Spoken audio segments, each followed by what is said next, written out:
Hi, ladies. It's Angie Renick-Hayes.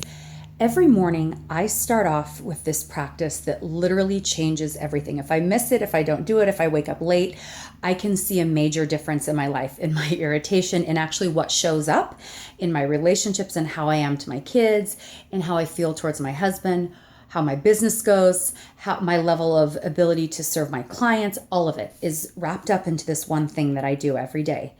And that is starting off, instead of seeing what is, I start off the day for about a good hour to an hour and a half living in the potential of things. So, sometimes we'll wake up and something's bothered us from the day before, maybe an argument you've had with your partner, maybe an interaction you've had with your kids. And I'm a real analyzer. And so in the past, I used to think about how I could do it differently, think about what went wrong, my part in it, which is all helpful to a certain degree.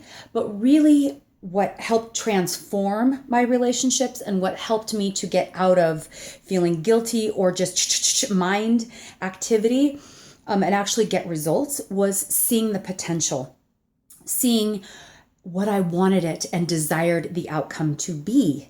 So how this looks on a logistical level is when I wake up, and I go on my walk and I just allow myself to start feeling how I want to feel towards my husband, the things that I want to think, the things that I want to feel about my relationship that I want to experience that day. So I'll say things like, I love being in a relationship that is so supportive of me, that I have so much freedom to be exactly who I am, that I'm completely met in that way, that I'm listened to, that I'm heard, that I'm honored and cherished.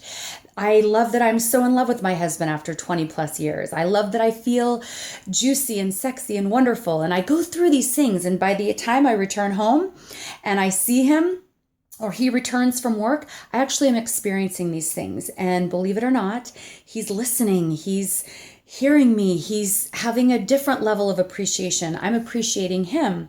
And it's the same thing with my kids. If I stop to allow myself to be really looking at what is and what the history is of my kids, or what we experienced yesterday, or the rip-roaring arguments, or the upset trauma, or whatever, we want to get into about our story, all that would happen would actually be keeping me in that story, keeping my kids in that way and perpetuating it over and over.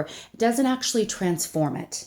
And if you really want to transform your life, it has to start with getting so anchored in